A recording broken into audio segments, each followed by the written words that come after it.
It's record ceremony and we like records. But today we're going to share something we recorded with you. We hope you enjoy it. We thank you for listening. Who are we going to meet today? No, seriously. Thanks. Here we go. All right. Welcome to another episode of the record ceremony. This is number 11. I'm proud to know that because normally I don't know what the number of the episode is. And I am here with a fine gentleman. We live near each other. We're new friends. Would you like to introduce yourself? What's up, man? Hi, my name's Tim Martin. How much of an introduction do you want, Miles? Well, what's your artist name? 'Cause I like your artist name. Tell him that too. My artist name is No.Water.No.Moon. No.Water.No.Moon. Could you briefly tell us about that? No water, no moon. Yeah, sure. It's actually it's a koan from the Zen Buddhist tradition, and often the koans are abbreviated into just like a one pithy phrase, but there's a whole story behind it. Your listeners can look it up because we've got 15 minutes. Yeah. But I also feel like it's befitting for New Mexico, Definitely. And I was looking at the cover of your latest project. What's the name of your latest album? Crude Culture. Crude Culture, which is also the first song on the album. It's or is it Crude Culture Intro is what the first track is called? Yeah. So the Crude Culture, the song is like the 8th track, but there's like borrowed motifs from that song in the intro and the conclusion. Cool. Yeah. So it's like it's kind of a concept album, kind of. And it's diverse, and I will talk about the music. And also, though, the thing that's really exciting for me about having you on is that you have as equally strong, or however you view it, relationship and activity in community work and helping other people. Since we briefly just introed the fact you're a musician, you have a new album out, what would you like to just introduce about the other work that you do? Yeah, so I'm a mental health therapist, actually the outpatient director for a local agency. And so my day job is therapy, all day long. Right now it's mostly telehealth. But I'm also in a management position, so we've got a large staff and play a role there. And then it also means that I've got kind of a window into all of the outpatient clients that we have, which is a few hundred adults in the community. So especially the last year or so, just a really unique perspective, I feel like, on the mental health challenges of not just Taos, but northern New Mexico and our country. That's, even beyond what I or our listeners can probably, unless they're in the same exact position, wrap our minds around as far as the amount of everything that involves. And I'd love to talk with you sometime in addition to this, because I will have a lot to learn from you without any specific stories about what you're hearing that can help influence what I can do on the prevention side. Because for those listening, likewise, I do a lot of my work is basically with teens, supporting prevention of drug addiction, supporting people that are trying to come out of it with treatment and things like that, but also then getting really young, like how can we support teenagers, how can we support little kids, how do we make all this stuff work? Well, where would you like to start next? Because we could talk for probably like 3 days straight based upon our alignment. You are also you lived in Kansas City. What can you share about that? I'm from Kansas City, man. Born and raised. Went to left when I was 18 for college, and never lived there after then. So it's been a while. And which section of Kansas City roughly? Westport. Wow, that's Kansas City for sure. That's Kansas City, yeah. Especially in the '90s, man. Right now it's like gentrified and whatnot. But in the '90s, it was real. So yeah. But also like local music scene, all that too. Yeah, because what was the name of the record store with Ann Winters? Was that her name? Oh, Streetside? Streetside, yeah. That was that's where I grew up. I was walking distance from Streetside. Just go to streets, those like old, you put on the headphones and they've got like the different, that's how we got, there's no streaming, nothing. So that was how I knew music. I mean, I'm definitely CD era. And once I got my allowance, or even when I was working a job in high school, you spend it on CDs. Same with me. So every weekend. Still have a lot of those. Yeah, definitely. I wish I my still cash had on music. Yeah, exactly. I've kept a lot. I've gotten rid of a lot, but I've kept some important ones for sure. That's great. Yeah. So Kansas Yeah. City, you grew up there. You said you were Yeah. 18. You left Kansas City. Where'd you go next? Yeah, man. So I went to college in Indiana. And then after I graduated, I moved to Portland, Oregon. I lived in Portland, Oregon for 7 years. But during that time, I was traveling a lot internationally. So I spent a lot of time in India and Nepal. Wow. Yeah, Buddhist studies and Buddhism is kind of like my passion. And so that's what I was there. And I've got a teacher there still in Nepal. And then went to grad school in Boston. Moved to Santa Fe after that. Moved to Hawaii for more grad school. Moved back to Taos in 2019. Now I'm in Santa Fe, so I've been all over. That's a lot. I was just listening to your album. I don't know where my home is either until I'm there. You know what I mean? So, Yeah. But it's here. I'm here. I'm good, supposed man. to be here. There seems Yeah. to be definitely a if there's an old Spanish trail and all that going somewhere, there's definitely a trail from Portland down here and that whole West Coast vibe. I'm not sure you know more about it than I do, but there's some similarities, I imagine, or maybe they balance each other. I don't know what it is. I know so many. Yeah, actually, it was crazy. A whole nother aside. Some of my best friends were moving from Portland to Taos right around the same time we were thinking about moving back from Hawaii. And it was crazy. We just intersected. Like, wait, you're moving to Taos? So are we. It was nuts. So that solidified it. Do you still have some friends from up there that are here now still? From Portland who are now in Taos? Yeah, because it sounds like at that time okay. Just curious because I know people come and go. People come and go. It's true. Yeah, I feel like, and there's also Hawaii too. A lot of people in Taos, Santa Fe spend a lot of time in Hawaii. Some similar energies for sure. Well, I guess building upon that, last night I was hanging out with a friend. He both gave me a book about Buddhism, and we talked on the phone to someone that used to live here that's now in Hawaii. Oh, no way. Yeah. Okay. And so the thing that I remembered about Buddhism, I don't know how much you want to share about that, but it's interesting. I think it's good to learn about what people are into. My dad, both my grandfathers are ministers in like the Methodist congregational, very chill Christian tradition, but my dad would chant at his altar when I was a kid, and he'd do Nam-myo Horenge-kyo. So I don't know. Okay, yeah. You might. I don't know. I forgot everything about that, but I just remember that's a phrase you used to say. Yeah, that's Soto Gakkai, which is a sect of Buddhism, and it's actually one of the most popular globally. But they had a big missionary movement in the 60s, 70s, 80s, 90s. It's still very popular. But it's a form of Pure Land Buddhism. But that's it's basically the idea is you chant that, and that will take you to a Pure Land. And in that Pure Land, it's a lot easier to become enlightened than in this place. So that's the idea. And so in Boston, go ahead. Well, you go. Oh, in Boston, I actually was in divinity school, Harvard Divinity School, but my focus was Buddhist studies.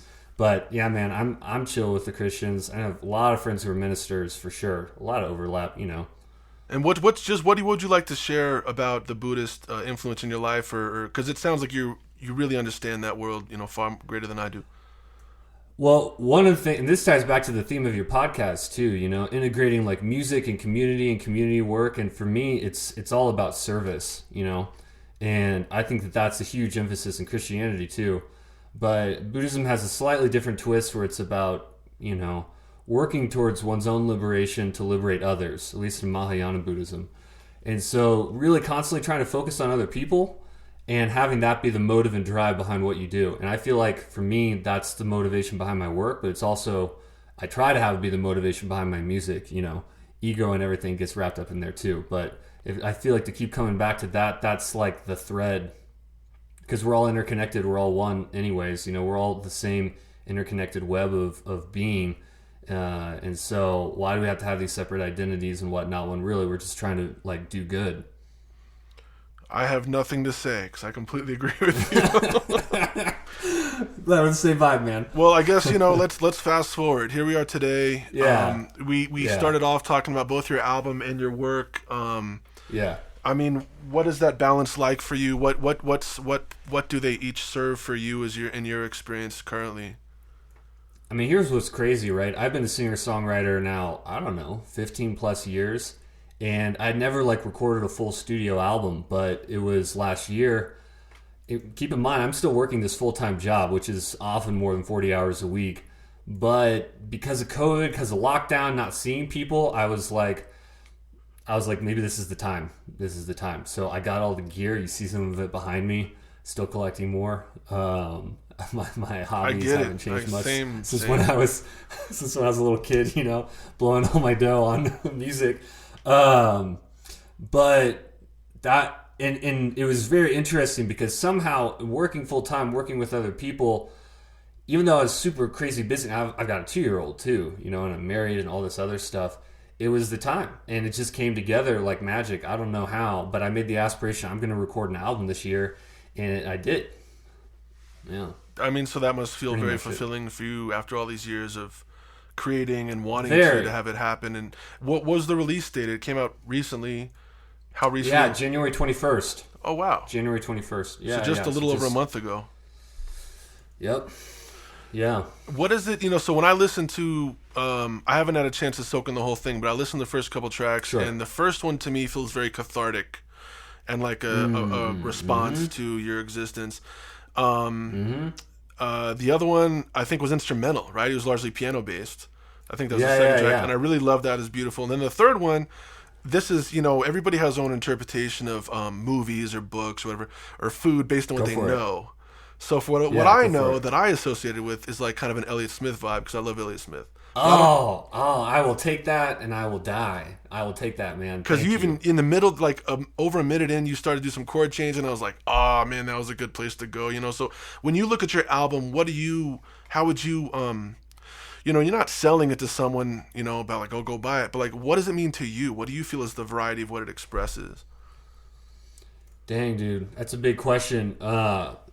Just say one thing. To hear that from you means so much, and I honestly feel like people who listen to a lot of music, I'm always like, I'm at the edge of my seat when they're like comparisons, because I'm like, wow, that means so much to me.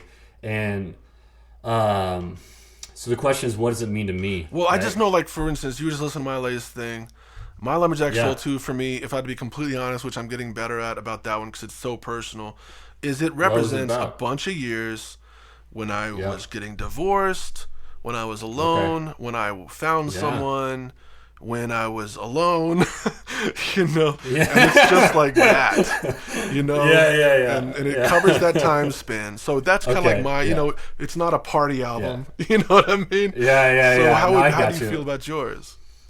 Yeah, this album, and everybody's got their own songbook, and it's hard for listeners too to understand how the process works because it is crazy. Like, you just released an album right from songs that happened a while ago, Yeah.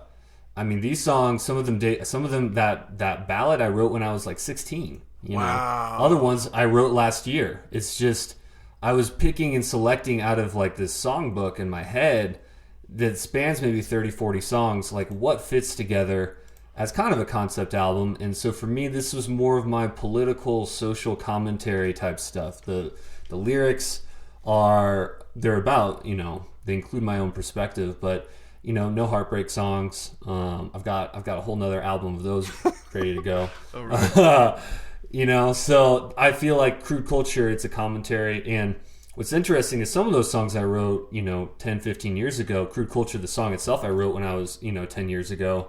But at the time, it was like Obama administration, things seemed to be okay. Like, most people weren't super receptive to that. I mean, I was listening to other podcasts of Democracy Now! If you've been listening to Democracy Now!, you probably would have been receptive to it 10 years ago also. But I think in the public consciousness, I love that show, man. Yeah. Amy Goodman.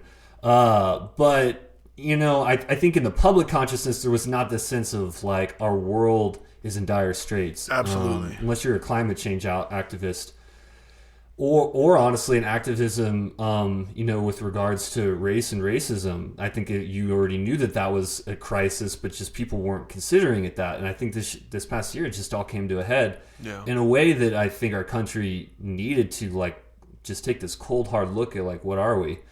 And so those songs that I'd written a while ago that I feel like reflected that, now is the time to release them rather than 10 years ago, because I don't feel like, it's kind of a dark album, to be honest. The stuff I'm working on now is a little peppier. Whatever. But that's it's a political album. It's political. Yeah. Cool, man. What I think we're kind of in there last time, but I think what do you view as the relationship between people trying to help each other in a variety of ways? I guess I'm answering my own question, but I guess I don't want to answer my own question. Music, therapy. Music. You know what I mean? Yeah. Like, yeah. I've always wanted to keep them separate because I didn't want them to stain each other. And I wanted to be free in my music, and I didn't want what I did in music to affect my day jobs. But I'm in a position, and maybe the world's in a position where I feel like they're more, people are more willing to see them integrated than I've experienced other times. It might have to do with my position in the community and my experience and how I can justify it to people more easily because I know what other people think about culture. What are you thinking about that mix nowadays, today, for your life, for society? Where is it going? Like, what do you think about that? Yeah, man, totally. I'm with you, and I think there still is a role for that too. Like as a therapist, like I don't promote my music to my clients, like that type of thing. Absolutely. There's professional boundaries for reasons. And I also feel like too, I kind of have an alter ego, when I go into the music world, like therapist by day, artist by night type of thing. One, I've got a few answers to that, but one is I think living in northern New Mexico is such a special place. Anybody who's listening who's never been here, you got to come. It's just an amazing vibe. And to be an artist is just like respected, and there's not a lot of places in the country where that's the case. And so I feel like for me, that's also a reason why my album kind of came out now as opposed to another time.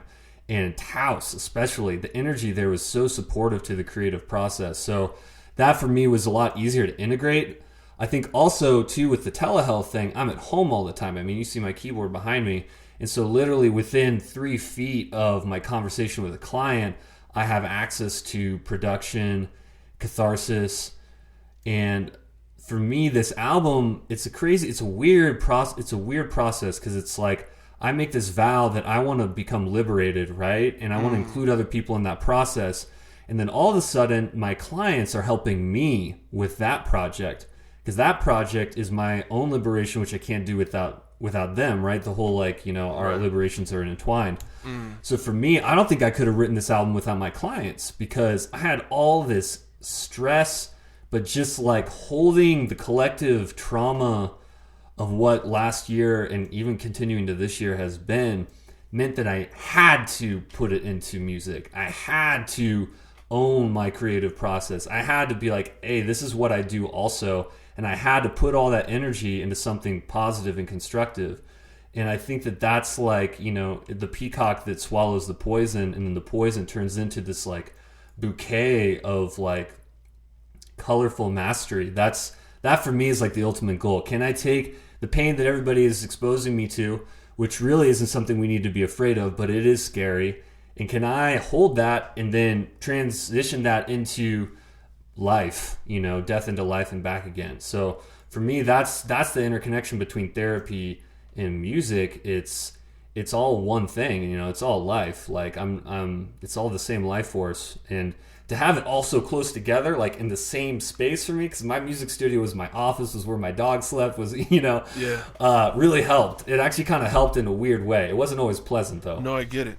I've had periods where I haven't had a day job, and because theoretically, because of our celebrity culture, everybody glorifies this idea that like I want to drive an expensive car and be just a musician, but it sucked because I didn't have anything to talk about, and I really like that balance, and so I hear you. We should do this again. As we wrap up today, just leave the folks with again information about your album. Any websites or anything you want to leave them with that I should put in the show description or anything like that? Yeah, cool. So the website's No.Water.No.Moon.com. You can find the album Crude Culture on all major streaming services. Best thing always is go to Bandcamp and you can download it there, get good quality. The highest percentage of money goes to the artist. You can find me on Instagram, Twitter, at No.Water.No.Moon. Cool. Just put periods between all the words. Yeah, man. And look forward to connecting with people. Thanks for having me on. Yeah, thanks. And again, we'll catch up on and off these recorded chats. And thanks for reaching out. And enjoy the album, everybody out there. And thanks for the continued work you do for all the folks you support. Thank you, Miles.